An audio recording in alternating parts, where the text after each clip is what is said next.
You didn't just inherit your mother's eyes or her voice, you inherited her silences, her shame, her self-doubt, the patterns she never questioned, now speak through you, and what's terrifying is how normal it feels, because it's all you've ever known. Maybe you've spent your whole life trying to be kind, strong, responsible, but deep down you're exhausted. Not from living, but from performing. From carrying burdens that were never yours. From chasing love by becoming invisible. And the cruelest part, you probably called it maturity, discipline, or love.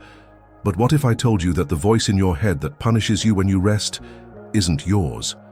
What if your inability to say no, your guilt when you succeed, your fear of being too much?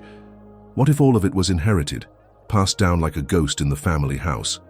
And worse, what if no one ever told you it was optional? Carl Jung called this the unconscious inheritance, the way we carry what others couldn't heal. And when it comes from your mother, it doesn't feel like trauma. It feels like loyalty, like love, like identity.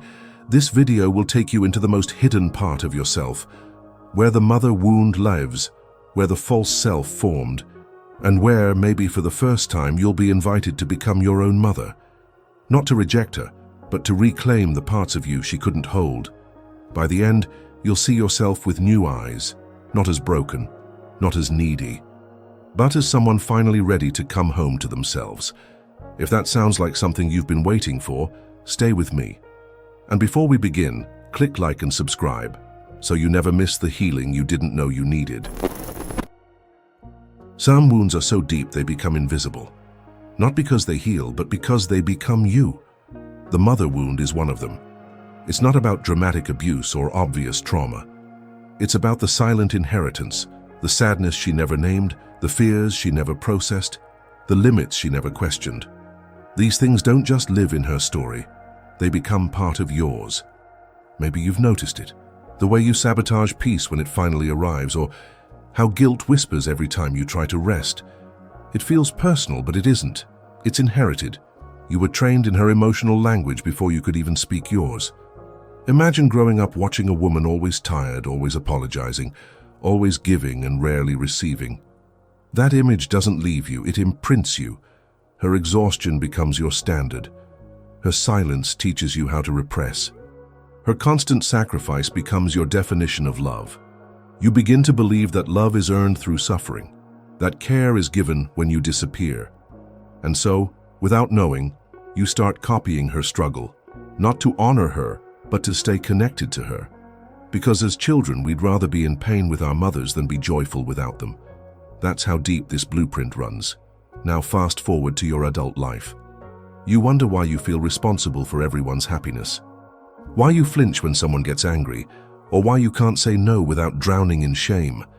These aren't random character flaws.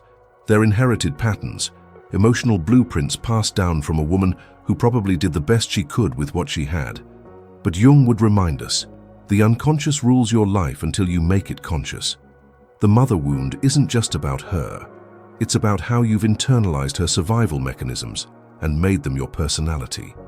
For men, this wound often shows up as an inability to lead from a place of inner strength. If the mother was emotionally chaotic, overly critical, or dependent, her son may become either emotionally distant or overly accommodating. He may avoid conflict, overvalue female approval, or feel a deep fear of failure, because failure once meant disappointing her. For women, it can show up as perfectionism, people-pleasing, or chronic guilt. Especially if their mothers lived under the weight of silent suffering, their daughters will often recreate that suffering, believing that femininity equals endurance. And all of this, completely unconscious, until you wake up. And waking up hurts. Because to heal the mother wound is to admit that some of the things you've called kindness, empathy, or love were actually forms of self-erasure. Jung called this the shadow, the parts of you that had to be hidden to stay attached to someone else's version of love. When that someone is your mother, the repression becomes sacred. You don't question it, you protect it, even if it's killing you. That's why healing feels like betrayal, like taking something sacred and setting it on fire. But in truth, you're not betraying her. You're freeing yourself from her pain, not from her love. This healing requires a brutal honesty most people avoid. What parts of you are still seeking her approval? What parts of you punish yourself every time you act differently than she would have wanted? This is the invisible leash of emotional inheritance. And it's often strongest in the ones who say, "I had a good mother," because goodness is not the same as wholeness. Many kind, loving mothers were deeply wounded, and they passed on their wounds not through cruelty, but through silence, through exhaustion, through a lack of self-awareness. The trauma wasn't what they did, it was what they normalized. You don't heal the mother wound by blaming her. You heal by disidentifying from her pain, by recognizing what was hers and what is now yours to break. It means learning to say, "That fear doesn't belong to me. That belief about love isn't mine. That guilt, I'm returning it." This is the beginning of individuation, Jung's word for becoming whole. But don't mistake it for a mental process. This isn't intellectual work, it's emotional surgery, and most people avoid it until life leaves them no choice, until their relationships collapse, until their bodies scream, until their spirit says, "Enough." If you felt that moment, when you realize you're not just living your life but your mother's unresolved story, then you're ready. Ready to cut the thread, ready to write your own blueprint, ready to meet a version of yourself untouched by inherited sorrow. And if you want to go deeper into this healing, check the first comment below. There's a powerful tool waiting for you there. But before we move on, pause and ask yourself, what's the one thing you've been carrying that maybe was never yours to begin with? Let that question sit. Because in the next chapter, we'll explore the mirror of repression and how trying to be the perfect child may have cost you your authenticity. If this resonated with you, share your reflection in the comments. What part of you do you now see wasn't born, but trained? There's a moment in almost every adult's life when they realize they never really became themselves, only who they were expected to be. And in many cases, those expectations came wrapped in tenderness, in sacrifice, in love that was never questioned. But love can wound too, especially when it's tangled with silence. Jung understood that repression doesn't always come from trauma. Sometimes it's born from devotion. You didn't betray yourself out of fear. You did it out of love. You became her peacekeeper, her hope, her second chance at a better life. But to do that, you had to disappear. You learned to scan her face before you spoke, to read her moods like a survival map, to hold back the parts of you that would make her uncomfortable, your anger, your hunger, your wildness. If you were loud, she flinched. If you were sad, she collapsed. So you adjusted, you shrank. You became emotionally fluent in someone else's language, and eventually, you forgot your own. Jung called this the false self, a mask created to avoid rejection. But what if that mask was made of kindness? What if your performance looked like being a good daughter, a good son, a good person? That's what makes it so hard to remove. Because how do you rebel against a role that was rewarded? How do you question a persona that made you lovable? Especially when, for years, that role protected you from abandonment.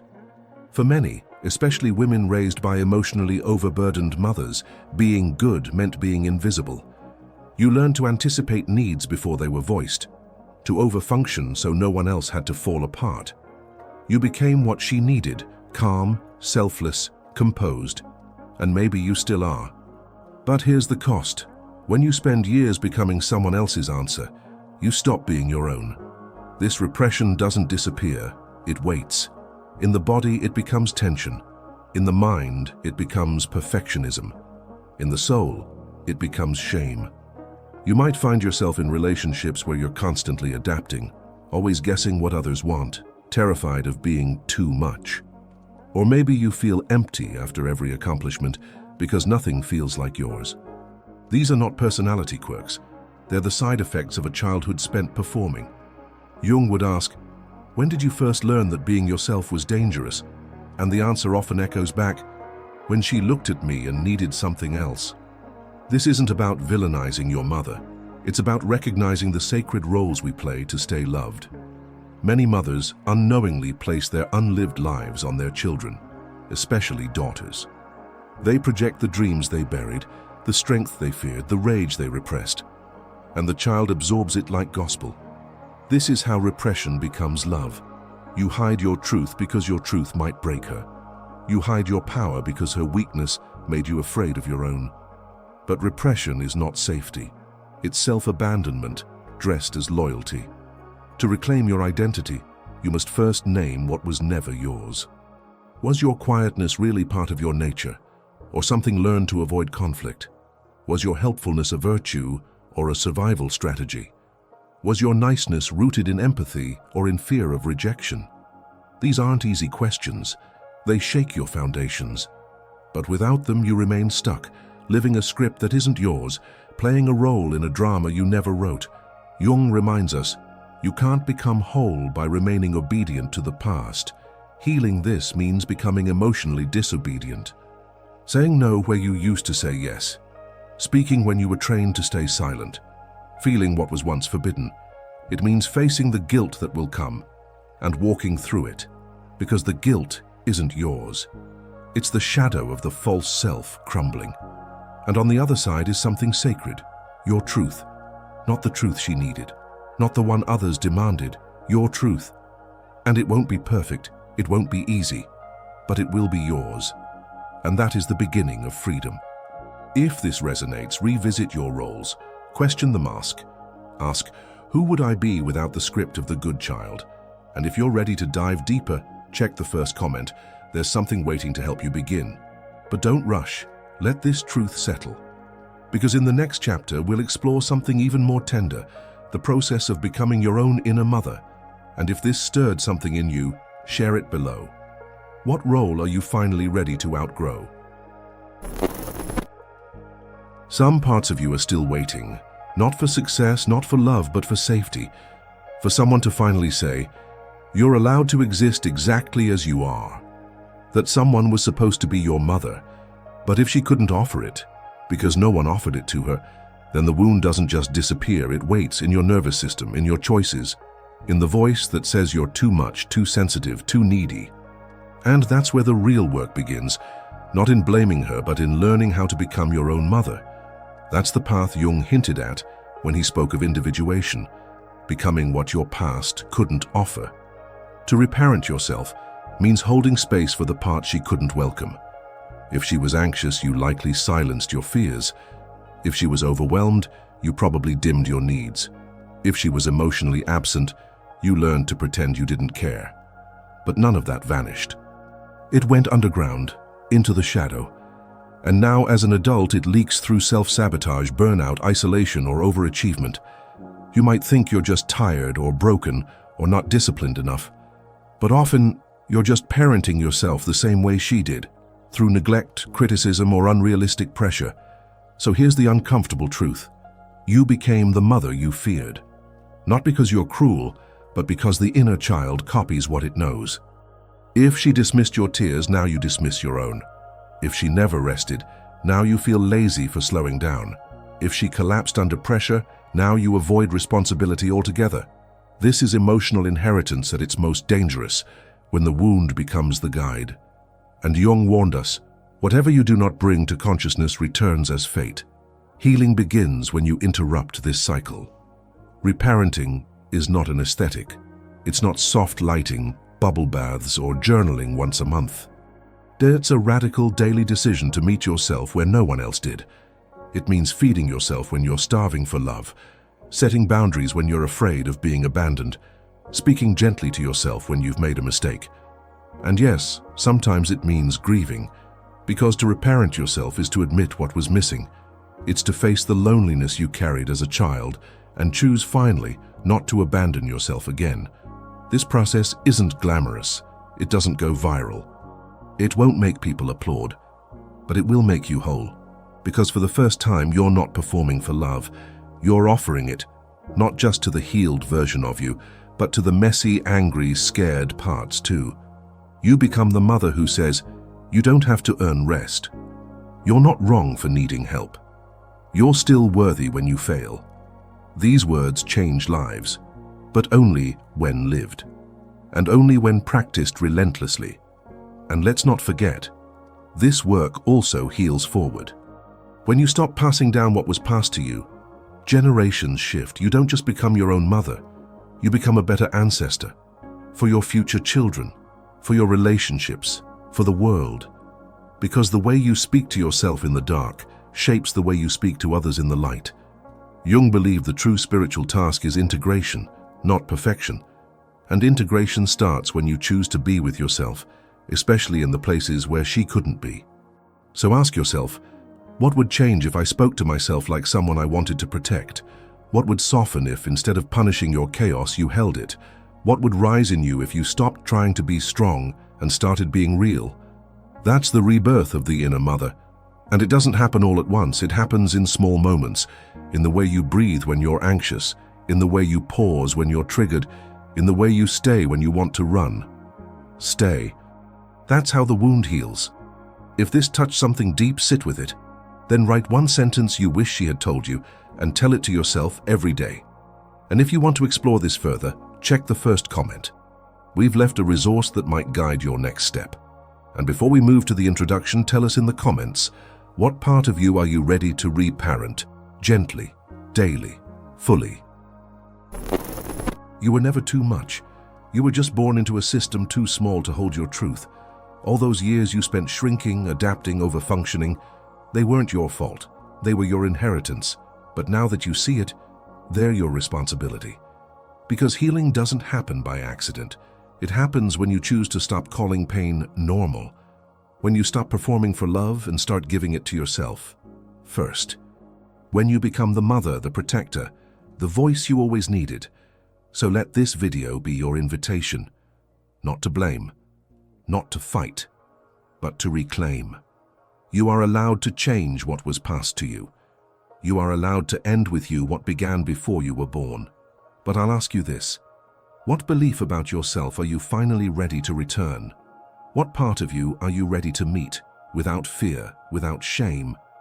Tell us in the comments, not just to share, but to declare. To interrupt the inheritance out loud. And if you're ready for the next step, check the first comment. There's something there that may change the way you speak to yourself forever. And of course, if this spoke to you, subscribe, turn on notifications, and stay with us. Because this is just the beginning.